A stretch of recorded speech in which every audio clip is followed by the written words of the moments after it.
அசோக் அவன் அக்கா இருவரும் வந்து குறிப்பிட்ட ஹோட்டல் அறையை சொல்லி ஏதோ ஒரு சென்டிமெண்ட் காரணத்தை கூறி விவரம் கேட்க தாரணியின் சென்னை விலாசம் வந்துவிட்டது. அதில் தொலைபேசி எண்ணும் இருந்தது. எழுதி வாங்கி கொண்டார்கள். அக்கா, இன்னைக்கு ராத்திரி நான் புறப்படுறேன். எங்கே தங்குவ? ஹோட்டல்ல தான். எதுக்கு? இவரோட தம்பி சென்னையில தானே இருக்கார். நான் உன் கூட வரேன். அவங்க வீட்டில் தங்கிட்டு தேடலாம். அது பிரச்சனை இல்லையா? இருக்கட்டுமே, நான் அவனுக்கு அண்ணிதானே. சரிக்கா, உண்மை வெளியில வரணும். இவங்க தோலை உரிக்கணும். இருவரும் வீட்டுக்கு வந்து விட்டார்கள். வரும் வழியில் இரவு 10:30 மணி பேருந்தை புக் செய்து விட்டான் அசோக். இதை சுந்தரிக்கு சொல்ல வேணாம் என்றாள் அக்காள்.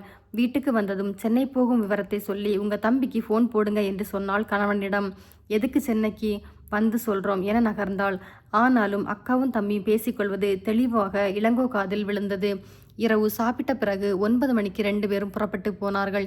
இளங்கோ உடனே சுந்தரிக்கு ஃபோன் செய்தான். சொல்லுங்கண்ணா. முதலில் நலம் விசாரித்துவிட்டு அக்காவும் தம்பியும் 10:30 மணி பஸ்ஸில் சென்னைக்கு போகிறாங்க. என் தம்பி வீட்டில் தங்குறாங்க. அந்த தாரணியை துப்பறிய அவ தங்கியிருந்த ஹோட்டலில் இருந்து விலாசமும் வாங்கிட்டாங்க. சுந்தரி ஆடி போனாள். அவங்க 2 பேரும் ரொம்ப தப்பாக நடக்கிறாங்க. என்னை மதிக்கிறதில்ல.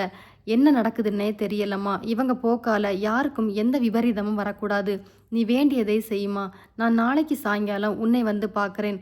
ரொம்ப நன்றிண்ணா. அப்பாவிடம் இதை சொன்னாள் சுந்தரி. அவர் பதறிவிட்டார். என்னம்மா இது?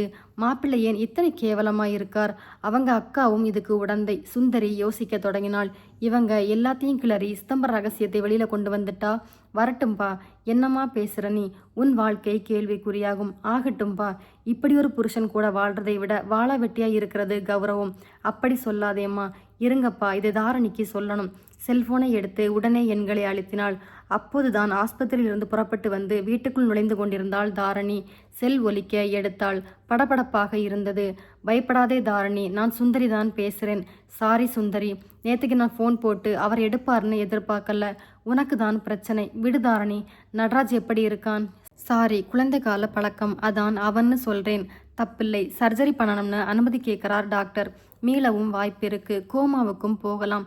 ஒரு நாள் அவகாசம் தந்திருக்கார். அத்தை கிட்ட பேசணும். இன்னும் அபாயத்தில் இருந்து அவர் மீளல சுந்தரி. கடவுளே, என் தலையில என்ன எழுதியிருக்கோ அது நடக்கும் சுந்தரி. உயிருக்கு உயிரா காதலிச்சோம். அவரை போல நல்ல குணம் படைச்ச ஒருத்தர் கிடைக்கிறது கஷ்டம்.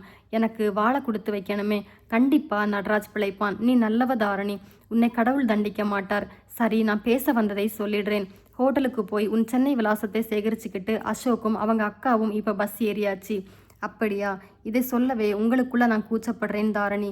உண்மை கண்டுபிடிக்க வராங்களாம். எதுக்கு சுந்தரி? என்னை கேவலப்படுத்தணும். எங்க அப்பா மனசு உடைஞ்சு சாகணும். அப்பதான் அவங்களுக்கு பூரண சந்தோஷம். இதுல என்ன லாபம்? சாடிஸ்டுகளோட மனப்போக்கு அது. கட்டின மனைவியை துன்புறுத்தி அதில் சந்தோஷப்படுற வக்கர மனம். நல்ல புருஷன் உனக்கு. ஆனால் கண் திறக்கல. எனக்கு வாச்சது இப்படி. உனக்கு தகவலை தரதான் இதை சொன்னேன். நாங்கள் ஜாக்கிரதையாக இருக்கோம். பயப்படாதே.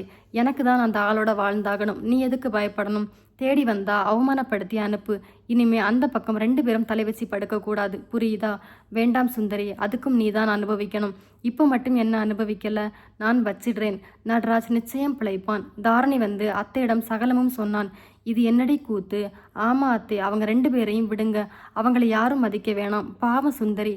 அவளை நினைச்சா வேதனையா இருக்கு. வயிற்றுல பிள்ளையை சுமந்துக்கிட்டு இத்தனை மன உளைச்சலை ஒரு பெண் அனுபவிக்கலாமா? பார்க்கலாம். நான் சமைச்சிட்டேன். நீ சாப்பிடவா? பசிக்கல அத்தே. இப்படி வந்து உட்காருங்க. என்ன சொல்லுமா? டாக்டர் சர்ஜரிக்கு சம்மதம் கேட்குறார். என்ன செய்யலாம் அத்தே? மீண்டு வரலாம். தவறி ஒருவேளை கோமாவுக்கு போயிட்டா? அத்தே, நாம் ரிஸ்க் எடுத்து தான் ஆகணும். அதுக்கு முன்னால் ஒன்று செய்யலாம். என்னம்மா? என் தாலியை கலட்டி குலதெய்வம் கோயில் உண்டியலில் போட்டுட்டா? அதுக்கு சிதம்பரம் போகணுமே தாரணி. போயிட்டு வந்துடலாமா அத்தே? காலையில் 5 மணிக்கு காரில் புறப்பட்டா 10க்கெல்லாம் போயிடலாம். பிரார்த்தனை முடிக்க 1 மணி நேரம். மதியம் 12 மணிக்கு அங்கிருந்து புறப்பட்டா 5க்கு இங்கே வந்துடலாமே. சாயங்காலம் தானே டாக்டருக்கு பதில் சொல்லணும். சரி, டாக்டருக்கு என்ன பதில் சொல்ல போகிறோம்? குலதெய்வம் வழிபாட்டை முடிச்சிட்டாலே நல்ல பலன் கிடைக்கும்னு எனக்கு தோணுது அத்தே. செஞ்சு பார்க்கலாமா? ஒருவேளை சர்ஜரியே நடக்காம நடராஜ் கண் திறந்துட்டா? தில்லையம்மா ஒரு மாதிரி பூரிப்புடன் அவளை பார்த்தாள். அப்படியா சொல்ற? என் உள் மனசில் தோணுது அத்தே. ஆனால் உங்கள் சம்மதம் இல்லாமல் இதை நான் செய்ய முடியாது. எனக்கு மனசே மறத்து போச்சு தாரணி. வயசாயிடுச்சு. பெத்த பாசம் விடுமா? அவன் ஒருத்தன் தான் எனக்கு நாதி. அவனை இழந்துட்டா நான் நடைப்பினம். உன்னை நினைச்சாதான் மனசு ஆறல. நீ வாழணும் அவன் கூட நல்லபடியா. அதுக்கு தானே அத்தை இத்தனை போராட்டம். என் தாலியை சாமிக்கு காணிக்கையாக்குறது உங்களுக்கு சம்மதம் தானே? ஏம்மா இப்படி பேசுற? பழைய தில்லையம்மா செத்துட்டா. உன்னை புரிஞ்சுக்கிட்ட பிறகும் இனி மறுப்பேனா? உன் விருப்பம் அதுன்னு தடுக்க மாட்டேன்மா. சரி அத்தே, நான் காருக்கு புக் பண்ணுறேன். தாரணி, சுந்தரி புருஷனும் அவன் அக்காவும் வருவாங்களே. நாம் இங்கே இல்லாமல் இருந்தால் நல்லது அத்தே. இல்லாமல் பக்கத்து வீட்டு அத்தைக்கிட்ட அவங்க கிளறினா இப்போவே அத்தைக்கிட்ட எல்லாத்தையும் சொல்லி எச்சரிக்கை பண்ணிடுறேன். அவள் நல்லவுதான், யாரையும் காட்டி கொடுக்க மாட்டா. தாரணி அந்த அத்தை உடனே அழைத்து வந்தாள். தில்லையம்மா ஒன்று விடாமல் சொன்னாள், அட பாவிகளா, இப்படியும் மனுஷங்களா? அவங்க கேட்டாலும் நான் எதையும் சொல்ல மாட்டேன். நீங்கள் தைரியமாக போயிட்டு வாங்க. ரொம்ப நன்றி அத்தே. அதிகாலை 5 மணிக்கு வர சொல்லி காருக்கு தாரணி ஏற்பாடு செய்து விட்டாள். பிரார்த்தனையால் நடராஜ் பிழைத்து விடுவான் என்று அவளுக்குள் நம்பிக்கை இருந்தது. 4 மணிக்கு எழுந்து குளித்துவிட்டு தெய்வங்களுக்கு விளக்கேற்றி கும்பிட்டு இருவரும் புறப்பட தயாரானார்கள். தில்லையம்மாவுக்கு திடீரென வயிற்று வலி ஆரம்பமாகி சோர்ந்து உட்கார தாரணி பயந்தாள். என்ன அத்தை, என்னதான் பண்ணுது? ரொம்ப வலிக்குதுமா? நீ கவலைப்படாதே, பார்த்துக்கலாம். குடிக்க சூடா ஏதாவது தரட்டுமா? வேண்டாமா. கஷாயம் போல் தயாரித்து தந்தாள் தாரணி. குடித்தும் வலி அடங்கவில்லை, அதிகமாக தொடங்கியது. வாசலில் கார் வந்துவிட்டது. வலி அதிகமாக மாமியார் கஷ்டப்பட மருமகள் தவித்து போனாள். போலாம் வா. வேண்டாம் அத்தை, இந்த வலியோட உங்களால் பயணம் பண்ண முடியாது. அது நல்லதும் இல்லை. குலதெய்வ பிரார்த்தனையை நிறுத்தக்கூடாது தாரணி. அவன் உயிருக்கு போராடுறான். நாம போகலாம். இல்லை அத்தே, நான் சொல்றதை கேளுங்க. கேளாமல் தில்லையம்மா வாசல் வரை வந்துவிட நடக்க முடியாமல் தத்தளித்து கண்கள் 2 அப்படியே மயங்கி சாய தாரணி தன்மேல் தாங்கி கொண்டாள். சோஃபாவில் படுக்க வைத்தாள். தண்ணீர் தெளித்தாள். மயக்கம் தெளியவில்லை. பக்கத்து வீட்டு அத்தையை ஃபோனில் அழைத்தாள். அவள் ஓடி வர விவரம் சொன்னாள். அம்மா, நீங்கள் வீட்டை பூட்டிக்குங்க. இதே காரில் போய் அவர் இருக்கிற ஆஸ்பத்திரியில் அட்மிட் பண்ணிடுறேன். நானும் வரட்டுமா? வேண்டாம்மா, நானே போகிறேன். ஃபோன் பண்ணுறேன். பெண்கள் இருவரும் தாங்கி பிடித்து அம்மாவை காருக்குள் ஏற்றினார்கள். இது மாதிரி கஷ்டம் யாருக்கும் வரக்கூடாதுமா. கடவுள் இனிமேலாவது என்மேல் கருணை காட்டட்டும். கார் புறப்பட்டது. ஆஸ்பத்திரியை அது வந்தடைய ஸ்ட்ரெச்சர் வந்தது. கொண்டு போய் அவசர சிகிச்சை பிரிவில் சேர்த்தார்கள். டாக்டர் வெளியே வந்தார். ஓரளவு எல்லா டெஸ்ட்டும் எடுத்துடலாம், கவலைப்படாதீங்க. மகன் உயிருக்கு போராடுறான். அந்த கலக்கம்தான் இவங்களுக்கு இப்படி ஆகியிருக்கு. டாக்டர் உள்ளே போனார். தாரணி உடைந்து உட்கார்ந்தாள். அண்ணனுக்கு ஃபோன் செய்ய அண்ணியுடன் 1 மணி நேரத்தில் வந்து விட்டான். உனக்கு அம்மா இத்தனை கஷ்டங்கள்?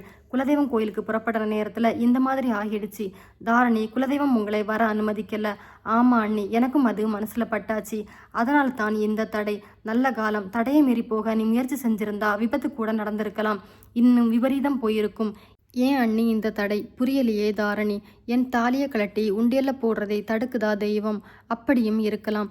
இதுக்கு காரணம் இதுவாகத்தான் இருக்க முடியும் அண்ணி. என்ன சொல்லு? அவரோட உயிருக்கு ஆபத்து வரலாங்கிறதால தாலியை ஏத்துக்க மறுக்குதா? குரலில் பயம் கலந்து கேட்டாள் தாரணி. நான் அப்படி நினைக்கல. தெய்வம் காணிக்கையா கேட்டது சுந்தரி கழுத்துல உள்ள தாலியை. அது வரணும். அப்பதான் நடராஜ் பிழைப்பான்னு எனக்கு தோணுது. தாரணி அதிர்ந்து நின்றாள். அது எப்படி முடியும்? தில்லையம்மாவின் மயக்கம் தெரியாத நிலையில் டாக்டர் பரிசோதித்து கொண்டிருக்க தாரணி நொந்து போனாள். விவரம் தெரிந்து அண்ணனும் அண்ணியும் வந்துவிட நாங்கள் 2 பேரும் தாலி காணிக்கை செலுத்த சிதம்பரத்துக்கு புறப்பட்டாச்சு. அந்த நேரம் பார்த்து அத்தைக்கு வயிற்று வலி வந்து இங்கே வரும்படி ஆயிடுச்சு. அண்ணி அருகில் வந்தாள். நான் ஒன்று சொன்னா கோவப்படுவியா தாரணி? இனிமே யார்கிட்டையும் கோவப்பட மாட்டேன் அண்ணி. என்ன படைச்சா கடவுள் மேலதான் கோவப்படணும். ஆப்ரேஷனுக்கு டாக்டர்கிட்ட ஆலோசனை கேட்டாச்சு. அது நடந்தாலும் பிழைக்க பாதி வாய்ப்பு தான்னு டாக்டர் சொன்னாரே. ஆமா அண்ணி, அதனால தான் குலதெய்வம் கோயிலுக்கு புறப்பட்டோம். காணிக்கை செலுத்தினா அவர் பிழைக்கலாம் இல்லையா? இப்போ அதுவும் தடைப்படுதே. அதை சொல்லத்தான் வந்தேன் தாரணி. சொல்லுங்க அண்ணி. ஜோசியப்படி அவளோட தாலி வந்தாதான் நடராஜ் உயிர் பிழைப்பான்னு இருக்கு இல்லையா அண்ணி? அதை வாங்க வழி இல்லை, நியாயமும் இல்லை. புரியுது தாரணி. உன் தாலியை அந்த தெய்வம் ஏற்றுக்க தயாரா இல்லை. அதான் பயணம் தடைபடுது. அத்தை படுத்துட்டாங்க. அண்ணன் கடுப்பாகி விட்டான். என்ன உளர்ற? கட்டின மனைவி இவதான். இவளோட தாலியை கடவுள் ஏற்கலன்னா தாம்பத்திய தர்மத்துக்கு என்ன மரியாதை? சுந்தரிக்கு யாரோ கட்டின தாலியை நடராஜ் எப்படி பிழைக்க காணிக்கையாக்க முடியும்? நான் சொல்லலைங்க, ஜோசியம் சொல்லுது. அதை குப்பையில் தூக்கி போடு. தப்புங்க, அப்படி பேசாதீங்க. கிரகங்கள், தெய்வம், கட்டங்கள் பொய் சொல்லாது. நடக்காத ஒன்றுக்காக போராடுறது நியாயமா? ஆமாம் அண்ணி, நாங்கள் அங்கே போனதே தப்பு. சுந்தரியோட புருஷன் சந்தேக பூச்சி. ஒரு ஃபோன் மேட்டரில் வதைக்கிறான். பாவம், என்னால் அவள் வாழ்க்கையை கடக்கூடாது. சரிதாரணி, இப்போ உன் வாழ்க்கையை ஊசலாடுதே. இது விதி. அப்படி சொல்லி யாரும் தப்பிக்க முடியாது. நான் என்னதான் செய்ய முடியும் அண்ணி? தாரணி குரலில் அழுகை வெடித்தது. இங்கே அத்தையை நான் பார்த்துக்கிறேன். நீ உங்க அண்ணனை கூட்டிட்டு சிதம்பரம் போ. உன் தாலியை காணிக்கையா செலுத்து. அதைத்தான் கடவுள் ஏற்கலையே. அப்படி நினைக்க வேண்டாம். போராடி பார்க்கலாம். இது அவர் கட்டின தாலி. என் வாழ்க்கை பிரச்சனைன்னு அங்கே போய் அழு. பலன் கிடைக்கும். அப்படியா சொல்றீங்க? ஆமா தாரணி, நீ இப்பவே வீட்டுக்கு போ. புறப்படு, தயாராகு. இவரும் வருவார். அதை முடிச்சிட்டு வாங்க. கையில மஞ்சள் கயிறு எடுத்துக்கோ. அங்கே போன பிறகு தாலியை கழட்டி இதை கழுத்துல கட்டிட்டு அதை காணிக்கையா செலுத்து. புரியுதா? திரும்பி அண்ணனை பார்த்தாள். நீ என்ன சொல்ற? நீ நல்லபடியா வாழணும் தாரணி. அதுக்காக உன் கூட நான் எங்கே வேணுனாலும் வரேன். தேங்க்ஸ் அண்ணே. எதுக்கு தாரணி? நீ என் உடன்பிறப்பு. அழக்கூடாது. நடராஜ் பிழைக்கணும். சரி, நான் டாக்டர் கிட்ட பேசிட்டு வீட்டுக்கு புறப்படுறேன். அதே நேரம் அங்கே கோவையில் நகைக்கடை வாசலில் ஆட்டோவை விட்டு இறங்கினார்கள் சுந்தரியும் அப்பாவும். சுந்தரி, எனக்கு ரொம்ப பயமா இருக்கு. இதெல்லாம் ஆபத்துமா? வயிற்றுல புள்ள வேற. சென்டிமெண்டா ஏதாவது பிரச்சனை வந்துடக்கூடாது. மாப்பிள்ளை கட்டின தாலியை நீ கலட்டலாமா? ஏதாவது பின்விளைவுகள் வந்துட்டா என்னம்மா செய்ய முடியும்? அப்பா, இதே அவர் என் கழுத்துல கட்டி இருந்தாலும் பாலிய பருவத்துல நடராஜ் கட்டின தாலி தான். அதுல கொஞ்சம் பவுன் போட்டு புதுசா நீங்க செஞ்சீங்க. நடராஜ் பிழைக்கணும். ஒரு உயிர் முக்கியம்ப்பா. வேற வாங்கி நானே கோவிலில் வச்சு கட்டிக்கிறேன். அப்படி செய்யலாமா சுந்தரி? இன்னொருத்தியோட தாலி தப்பிக்கணும்னா ஒரு பெண்ணாக இருந்து இதை நான் செஞ்சுதான் ஆகணும். இது வெளியில் தெரிஞ்சிட்டா? அப்பா, எப்படி தெரியும்? அவரும் அவரோட அக்காவும் இப்போ சென்னையில் இருக்காங்க. திரும்பி வர 2 நாளாகும். நாம் இப்போவே புது தாலி வாங்கிட்டு சிதம்பரத்துக்கு பஸ் ஏறிட்டா காணிக்கை செலுத்திட்டு நாளை ராத்திரிக்குள்ளே இங்கே வந்துடலாம். என் கழுத்தில் புது தாலியும் இருக்கும். பிரார்த்தனையும் நிறைவேறும். நடராஜும் பிழைப்பான். ஒரு ஜோசியத்துக்கு முக்கியத்துவம் தந்து இத்தனை ரிஸ்க் எடுக்கணுமா சுந்தரி? அப்பா, ஜோசியத்துக்கு நான் முக்கியத்துவம் தரல. தாரணிக்கு செய்கிற உதவி. குழந்தை பருவத்தில் என் உயிருக்கு உயிராக இருந்த தோழன் நடராஜ் பிழைக்க எடுக்கிற முயற்சி. இதில் மனிதாபிமானம் தான்ப்பா இருக்குது. தெய்வம் நிச்சயமாக ஏற்றுக்கும். இதை தாரணிக்கிட்ட சொல்ல போறியா? இப்போ வேணாம். பிரார்த்தனை செலுத்திடலாம். நடராஜ் பிழைச்ச பிறகு சொல்லலாம். பயமாக இருக்குமா? எதுக்குப்பா? நேரம் கிடக்குது. சீக்கிரம் வாங்கப்பா. உள்ளே வந்தார்கள். தாலி செக்ஷனுக்கு நுழைந்தார்கள். தன் மாங்கல்யத்தை எடுத்து காட்டினாள். அதே மாதிரி மாடல் எடுங்க. அவன் கொடுத்தான். கொஞ்சம் கூட மாறாமல் இருந்தது. கிட்டத்தட்ட 2 சவரன். செய்கூலியோடு 47,000 ரூபாய். சுந்தரி தன் சேமிப்பில் அசோக்குக்கு தெரியாமல் 2 லட்சம் ரூபாய் வைத்திருந்தாள். அதில் 60,000 எடுத்து வந்திருந்தாள். நானே கொடுப்பேன் அம்மா. வேண்டாம்ப்பா, இது என் பிரச்சனை. நான் தான் செலவழிக்கணும். பணம் கொடுத்து அதை வாங்கி கொண்டாள். ஏற்கனவே உள்ளூர் அம்மன் கோவிலில் குங்குமமும் தாலிக்கயிறும் வாங்கி வைத்திருந்தாள். இதை எப்படி கட்டிக்க போற? சிதம்பரம் கோயிலில் வச்சுப்பா. நேரமாச்சு. நமக்கு இன்னும் 1/2 மணி நேரத்தில் பஸ் கிளம்பிடும். வாங்க. கடையை விட்டு வெளியே இருவரும் வர, சிஸ்டர் எப்படி இருக்கீங்க? குரல் கேட்க திரும்பினார்கள். அசோக்கின் நெருங்கிய குடும்ப நண்பன். அடிக்கடி வீட்டுக்கு வந்து விருந்து சாப்பிட்டவன். சுந்தரிக்கு திக் என்றது. ஏதாவது நகை வாங்க வந்தீங்களா? அசோக் வீட்டில் இருக்கானா? அப்பாவுக்கு வியர்த்தது. நிற்கக்கூட முடியவில்லை. தடுமாறி போனார். ஆமாம், குழந்தை பிறந்ததும் அதுக்கு நகை வாங்கணும்னு அப்பாவுக்கு ஆசை. வாங்கியாச்சா? இல்லை, டிசைன் பார்க்க வந்தோம். ஜாக்கிரதையா இருங்க. நான் வீடு வரைக்கும் வரட்டுமா? வேண்டாம், அப்பா இருக்காரே. நன்றி. அவன் போய்விட்டான். என்னம்மா இது? நம்ம இங்கே பார்த்ததை மாப்பிள்ளை கிட்ட இவன் சொல்ல மாட்டானா? சொல்லட்டும். குழந்தைக்கு நகைன்னு நான் சமாளிச்சிட்டனேப்பா. விடுங்க. வயிற்றுல எனக்கு ரொம்ப கலக்கமாக இருக்குது சுந்தரி. எதுக்கு? ஒரு நல்ல செயலை கையில் நேரத்தில் எடுத்திருக்கோம். ஏன் கலங்கணும்? தன் தாலிக்கு சோதனை வந்தும் கூட நான் கஷ்டப்படக்கூடாதுன்னு நினைக்கிறா தாரணி. அவளுக்காக அதை கூட செய்யலைன்னா எப்படிப்பா? புரியுதுமா. வயிற்றுல பிள்ளையை சுமக்கிற இந்த நேரத்தில் இத்தனை டென்ஷன் கூடாதுமா. அப்பா, நான் செய்கிற நல்ல செயல் என் பிள்ளையை வாழ வைக்கும். வாங்க. பிரதான பேருந்து நிலையத்துக்கு வந்தார்கள். சிதம்பரத்துக்கு புறப்படும் பேருந்து தயாராக நின்றிருந்தது. இருவரும் ஏறி உட்கார பஸ் புறப்பட சில நிமிடங்களே இருக்க, சுந்தரி, எங்கேம்மா போறீங்க? குரல் கேட்டு திடுக்கிட்டு திரும்ப அசோக்கின் அக்கா கணவர் இளங்கோ நிற்க இவள் அதிர்ந்தாள். அப்பாவுக்கு மூச்சே ஒரு கணம் நின்றுவிட்டது. அவளுக்கு படபடப்பாக இருந்தது. இளங்கோ பஸ்ஸில் ஏறி உள்ளே வர, வாங்க. என்னம்மா 2 பேரும் எங்கே புறப்பட்டீங்க? தம்பி, அது வந்து அப்பா இருங்க, நான் சொல்கிறேன். இவர் நல்லவர். நாளைக்கு நமக்கு ஒரு ஆதரவு வேணும். இவர்கிட்ட எதையும் மறைக்க வேணாம் என்று காதல் கிசுகிசுத்த சுந்தரி வேகமாக ஒன்றுவிடாமல் சொல்லிக்கொண்டே வந்தாள். முடித்தாள். இளங்கோ அழுது விட்டான். நான் செய்கிறது தப்பாண்ணா? நிச்சயமா இல்லை. நீ எடுக்கிறது பெரிய ரிஸ்க் தான் சுந்தரி. ஆனால் உன்னை நினச்சா பெருமையாக இருக்குது. அவங்க 2 பேரும் ஊரில் இல்லை. இதுதான் சரியான நேரம், சரியான முடிவு. பத்திரமா போய் நல்லபடியாக பிரார்த்தனை செலுத்திட்டு வந்து சேருங்க. தம்பி, இது யாருக்கும் தெரிய சத்தியமா என் மூலம் வெளியில் வராது. தங்கச்சி செய்கிறது ஒரு பெரிய சேவை, தியாகமும் கூட. இதை யாராவது வெளியில் சொல்லுவாங்களா? யாருக்கும் தெரியாது. உன் நல்ல மனசுக்கு நடராஜ் பிழைப்பான்மா. செலவுக்கு பணம் எதுவும் வேணுமா சுந்தரி? இல்லைண்ணா, ரொம்ப நன்றி. நானும் கடவுளை வேண்டிக்கிறேன் உன் முயற்சிகள் வெற்றியடைய. டிரைவர் ஏறிவிட இளங்கோ இறங்கினான். பஸ் புறப்பட்டது. அதே நேரம் இங்கே தாரணி வீட்டு வாசலில் ஆட்டோவில் வந்து இறங்கினார்கள் அசோக்கும் அக்காலும். நம்பரை சரிபார்த்தார்கள். கதவில் பூட்டு தொங்கியது. என்னக்கா இது? அதானே, எங்கே போயிட்டாங்க? அக்கம் பக்கத்தில் விசாரிக்கலாமா? இவர்களை பார்த்ததும் பக்கத்து வீட்டம்மா வந்து விட்டாள். இங்கே தாரணின்னு? ஆமாம், இந்த வீடு தான். நீங்கள் யாரு? அவங்க எங்கே? நீங்கள் யாரு? அவங்களோட உறவுக்காரங்க. கல்யாணத்துக்கு வர முடியல, அதான் பார்க்க வந்தோம். அந்த அம்மா அனுமானித்து விட்டாள். அவங்க 2 பேரும் 2 நாளாவே இங்கே இல்லை, வெளியூருக்கு போயிருக்கலாம்னு நினைக்கிறேன். எந்த ஊருக்கு? அவங்க ஊர் நாகர்கோவில். எப்போ வருவாங்க? என்கிட்ட எதுவும் சொல்லலைங்க. அவங்க வந்தா தகவல் சொல்கிறேன். உங்கள் பேரை சொல்லிட்டு போங்க. பரவாயில்லை, இருக்கட்டும். ஏன் பேரை சொல்ல தயங்குறீங்க? உங்களை சந்தேகப்பட தோணுதே. நியாயமானவங்களா இருந்தா பேரு, வந்த காரணம் சொல்லலாம் இல்லையா? அசோக் முகம் இருண்டது. வாக்கா போகலாம். இருவரும் நடந்து தெருமுனைக்கு வர ஆட்டோ அவர்களை கடந்தது. அதற்குள் இருந்த தாரணியை இருவரும் பார்த்து விட்டார்கள். அவர்கள் படக்கென திரும்ப வீட்டு வாசலில் ஆட்டோ நிற்க தாரணி இறங்கி வேகமாக உள்ளே போக, அக்கா, இவ உள்ளூர்ல தான் இருக்கா, விடக்கூடாது. பின்தொடர்ந்தா நமக்கு உண்மைகள் தெரியும். அசோக் குரலில் தீவிரம் இருந்தது. தாரணி உள்ளே வந்தாள். மளமளவென தன் துணிகளை எடுத்துக்கொண்டாள். தேவையான பணத்தை பர்சில் வைத்தாள். நேராக பூஜை அறைக்குள் நுழைந்தாள். விளக்கேற்ற அவள் குனிந்தபோது தாலி வெளியே வந்தது. அதை எடுத்து கண்களில் ஒற்றி கொண்டாள். கடவுளே, அவரோட பால்ய பருவத்தில் என்ன வேணும்னாலும் நடந்திருக்கட்டும். ஆனால் பருவம் வந்த பிறகு அவர் காதலிச்சது என்னை தான். என்னை தவிர யாருக்கும் மனசில் இடம் தந்ததில்லை. இன்னைக்கு உயிருக்கு போராடுறார். அவரோட மனைவி நான் மட்டும்தான். அவர் நல்லபடியாக பிழைக்கணும்னு இந்த தாலியை காணிக்கையா தர நான் வரேன். இதை நீ மனசார ஏற்றுக்கிட்டு அவரோட உயிரை எனக்கு திருப்பித்தா. என் நடராஜ் எனக்கு வேணும். உடைந்து அழுதாள். பக்கத்து வீட்டு அத்தை உள்ளே வந்தாள். தாரணி, அண்ணி எப்படி இருக்காங்க? பிரச்சனை எதுவும் இல்லைங்க. நீங்கள் சொன்ன மாதிரி இங்கே கொஞ்ச நேரத்துக்கு முன்னால் 2 பேர் வந்தாங்க. உன்னை விசாரிச்சாங்க. பேரை கூட சொல்லல அவங்க. அப்படியாம்மா? நீ வெளியூர் போயிருக்கிறதா சொல்லிட்டேன். அம்மா, நான் இப்போ சிதம்பரம் புறப்படுறேன். அவருக்காக பிரார்த்தனை செலுத்த போகிறேன். செய்யுமா, உன் வேண்டுதல் பலிக்கும். இந்த நடராஜை காப்பாற்ற அந்த நடராஜர் நிச்சயம் கருணை காட்டுவார். உன் தாலி நிலைக்கும் தாரணி. ரொம்ப நன்றிம்மா. ஆமாம், தனியாவா போகிற? அண்ணனும் வரார். பத்திரமா போயிட்டு வாங்க. தாரணி பெட்டியுடன் வெளியே வந்தாள். கதவை பூட்டி சாவியை அதே பக்கத்து வீட்டு அத்தையிடம் கொடுத்துவிட்டு வேகமாக வெளியேறினாள். பிரதான சாலைக்கு அவள் வர மறைந்து நிற்கும் அசோக்கும் அவனது அக்காவும் ஒரு கடை வாசலில் ஒளிந்து கொள்ள ஆட்டோவை அழைத்தாள் தாரணி. அவள் ஏறிக்கொள்ள புறப்பட்டது. உடனே அசோக் இன்னொரு ஆட்டோவை அழைத்து அக்காவுடன் ஏறிக்கொண்டான். முன்னால் போகிற அந்த ஆட்டோவை பின்தொடர்ந்து போங்க. சரிங்க. ஆட்டோக்குள் ஓடத் தொடங்க. தம்பி, எதுக்காக இவளை பின்தொடர்ந்து போகிறோம்? உண்மை வெளியில் வரத்தான். எதுக்குடா? எது நிஜம்? யாரை பற்றினதுன்னு தெரியாமல் ஏண்டா போகிறோம்? அக்கா, நீ பேசாம வா. சுந்தரிக்கும் இந்த தாரணிக்கும் மத்தியில் ஏதோ ஒரு ரகசியம் இருக்குது. தாலி பிச்சை கேட்டு அவங்க 2 பேரும் கோயம்புத்தூருக்கு எதுக்கு வந்தாங்க? முதல்ல எதுவும் தெரியாதுன்னு சொல்லிட்டு அப்புறம் சுந்தரியும் மாமாவும் எதுக்கு ஹோட்டலுக்கு போனாங்க? ஃபோனில் தாரணி கூட சுந்தரி பேசுகிறா. மொத்தத்தில் நம்மக்கிட்ட எதையோ மறைக்கிறாங்க. சரிப்பா, அதில் உனக்கென்ன பாதிப்பு? தெரியாது. ஆனால் என் கௌரவத்துக்கு உலை வைக்கிற சங்கதியாக இருந்தால் குழந்தை பருவத்தில் இவங்க மத்தியில் ஏதோ ஒரு இணைப்பு இருந்திருக்கு. நீ பேசாம வா.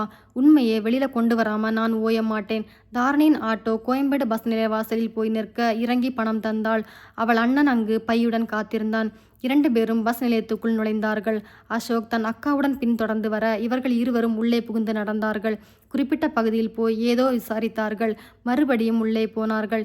சிதம்பரம் என பெயர் பலகையிட்ட ஒரு பேருந்து நின்றது. பெரிதாக கூட்டம் இல்லை. இருவரும் அதற்குள் நுழைந்தார்கள். அக்கா, பாத்தியா, பால்ய காலத்தில் வாழ்ந்த ஊர் சிதம்பரம். அங்கேதான் போகிறாங்க.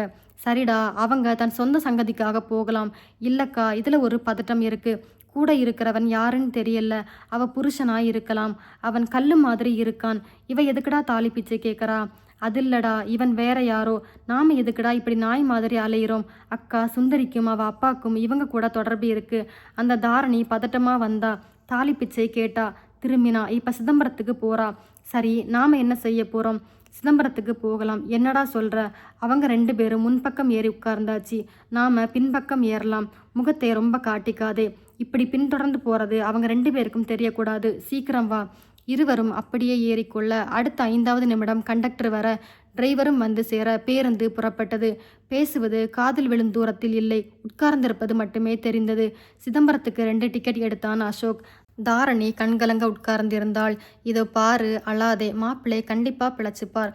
நாம போகிறது கோவிலுக்கு தான். நீ படாத பாடு படுற. தெய்வம் உன்னை ஒரு நாளும் கைவிடாது. தாரணி கண்களை மூடிக்கொண்டாள். கன்னத்தில் குழி விழ நடராஜ் சிரிப்பது கண்களுக்குள் வந்து நின்றது. தாரணி, நம்ம கல்யாணம் முடிஞ்சதும் நிறைய பிளான் வச்சிருக்கேன். என்னது? முதல்ல உள்ளூரில் முக்கியமான எல்லா இடங்களையும் பார்க்கணும். அப்புறமா வட இந்தியா முழுக்க சுற்றணும். அதுவும் முடிஞ்சா ஒரு உலக டூர் போகணும். தாரணி, எதுக்கு இந்த ஆசை? கூடாதா? தப்பில்லை நடராஜ், ஆனால் நிறைய செலவாகுமே. அதுவும் உலக சுற்றுலானா லட்சக்கணக்கில் ஆகுமே. ஆகட்டும், 2 பேரும் கை நிறைய சம்பாதிக்கிறோம், வாழ்க்கையை அனுபவிப்போம். முழுக்க கேளு. மாதந்தோறும் ஒரு நல்ல தொகையை பேங்கில் போட்டு சேமிச்சிட்டே வருவோம். அதை எடுத்து சுற்றுலாவுக்கு பயன்படுத்துவோம். பாரமாகவும் தெரியாது, ஆசையும் நிறைவேறும். எவ்வளவு தொகை? மாதம் 10,000. அடேங்கப்பா, கூடுதலாக 10,000 போட்டால் தவணை முறையில் பணம் கட்டி சொந்த வீடே வாங்கலாம். அதுவும் வாங்கலாம். எல்லாத்துக்கும் பிச்சு பிச்சு பணத்தை எடுத்தா குடித்தனம் எப்படி நடத்துறதாம்? அம்மாடி, அதுக்குள்ள குடும்ப கவலையா? இல்லையா பின்ன? நமக்கு குழந்தைங்க பிறக்கும், அதுங்களை வளர்த்து படிக்க வச்சு கல்யாணம் நடத்தி. நிறுத்து, நம்ம கல்யாணமே இன்னும் முடியல. அடியேன்னு சொல்ல சம்சாரம் இல்லை. 5வது பிள்ளைக்கு என்ன பேர் வைக்கிறதுன்னு யோசிச்சாலாம். அந்த கதையால இருக்கு. சிரித்து விட்டாள். 5வது பிள்ளையா? ஏன் குந்தி தேவி பெத்துக்கலையா? நான் என்ன மகாபாரத கதாநாயகியா? அங்கேதான் 5ங்கிறது சகஜம். இப்படி வா. என்னப்பா? அவளை நெருங்கி அணைக்க வர. விஷமம் வேண்டாம், எல்லாம் 1 மாதம் கழிச்சுதான், புரியுதா? அவன் சின்னுங்க. கோபப்பட்டாலும் கன்னத்தில் குழி விழுது என்றாள். பஸ் படக்கன பிரேக் அடிக்க தாரணி முன்னால் போய் கம்பியில் முட்டி கொண்டாள். ஜாக்கிரதைம்மா, இடிச்சுக்கிட்டியா? வலிக்குதா? மனசில் உள்ள வலியை பார்க்கும்போது இந்த உடம்பு வலி ஒன்றுமே இல்லைன்னே. நடுவில் டீக்காக பஸ்ஸை நிறுத்தினார்கள். ஆண்கள் மட்டும் இறங்கி போனார்கள். அசோக் மெதுவாக தாரணியின் அண்ணன் சேதுவிடம் வந்தான். சார், பஸ் எத்தனை மணிக்கு சிதம்பரம் போகும்? சென்னையிலிருந்து 5-5:30 மணி நேரம். போக்குவரத்து நெரிசல் இல்லைன்னா கொஞ்சம் முன்னால் கூட போகும். சிதம்பரம் எங்களுக்கு புதுசு. வேண்டுதலுக்காக கோவிலுக்கு போகிறோம். தங்குறதுக்கு எது நல்ல ஹோட்டல்? எனக்கும் புதுசு தான். நான் என் தங்கச்சியோட வேண்டுதலுக்காக அவளை கூட்டிட்டு போகிறேன். ஓ அப்படியா? மெதுவாக அசோக் பேசி ஒரு நட்பை வளர்த்து கொண்டான். அதற்குள் பஸ் புறப்பட தயாராக அவரவர் வந்து ஏறிக்கொள்ள அது புறப்பட்டது. இங்கே ஆஸ்பத்திரியில் நடராஜ் அதே சீரியஸ் நிலையில் இருக்க டாக்டர் வெளியே வந்தார். அண்ணி இருந்தால். அவரோட மனைவி காலையில் வருவாங்களா? நாளைக்கு சாயங்காலம் ஆகும் டாக்டர். பிரார்த்தனைக்காக கோவிலுக்கு போயிருக்காங்க. நடராஜுக்கு எப்படி இருக்கு? அவங்க அம்மா கண் முழிச்சிட்டாங்களா? அதே நிலைதான் தொடருது. மூளையில் ஆப்ரேஷன் பண்ண வேண்டியது இருக்கும். தவிர்க்க முடியாது. அந்த அம்மா உங்களை கூப்பிடுறாங்க. அண்ணி உள்ளே வந்தாள். அம்மா, எப்படி இருக்கீங்க? தாரணி எங்கம்மா? அண்ணனோட சிதம்பரத்துக்கு போயிருக்கா. சிதம்பரத்துக்கா? ஆமாம், வேண்டுதலை நிறைவேற்றினாதான் உங்கள் பிள்ளை பிழைப்பாருன்னு அவ நம்புறா. பாவி, நான் மயக்கமாகி முடங்கிட்டேன். நான் தான் அவளை அனுப்பி வச்சேன். நடக்கட்டும், நல்ல பொண்ணு, அவ வாழணும். அவளை வரவிடாம நான் தடை செஞ்சேன். அந்த பாவத்துக்கு தான் இப்போ அனுபவிக்கிறேன். அப்படி சொல்லாதீங்கம்மா. நடராஜ் எப்படி இருக்கான்? எந்த முன்னேற்றமும் இல்லைம்மா. அதே நிலையில தான் இருக்கார் மாப்பிள்ளை. ஒரு உயிர் தான் கடவுளுக்கு வேணும்னா தாராளமா என் உயிரை எடுத்துக்கட்டும். என் பிள்ளையை விட்டு தரக்கூடாதா? பூ பொட்டோடு மருமக சந்தோஷமா வாழணுமா? உங்க குரல் தெய்வத்தோட காதுக்கு கேட்கும். நிச்சயமா நடராஜ் பிழைப்பார். தில்லையம்மா புலம்பி புலம்பி களைப்பாக டாக்டர் உள்ளே வந்து விட்டார். அவங்களை தொந்தரவு பண்ணாதீங்க, வெளியில வாங்க. அவங்க கொஞ்சம் தூங்கட்டும். அண்ணி வெளியில் வந்தாள். மேடம், நடராஜ் நிலைமை மோசமாயிட்டே வருது. நாடி துடிப்பு குறையுது. ஐயோ டாக்டர், எங்களுக்கு எதுவும் பிடிபடல. மூளை சுற்றி பலத்த உள்காயங்கள். அதனால எங்களால் எதுவும் பண்ண முடியல. தாரணியை திரும்ப வர சொல்லணுமா? இப்போ வேணாம், தேவைன்னா சொல்கிறோம். அப்படி சொன்னாலும் வரதுக்கு 5-6 மணி நேரம் ஆகுமே டாக்டர். அந்தம்மா காதுக்கு இந்த செய்தி போக வேணாங்க. அது நல்லதில்ல. அண்ணி பதட்டமாக ஐசியூ வார்டு வெளியே வந்து நின்று எட்டி பார்த்தாள். நடராஜ் எந்த சலனமும் இல்லாமல் கிடப்பது தெரிந்தது. நடராஜ் பிழைப்பாரா?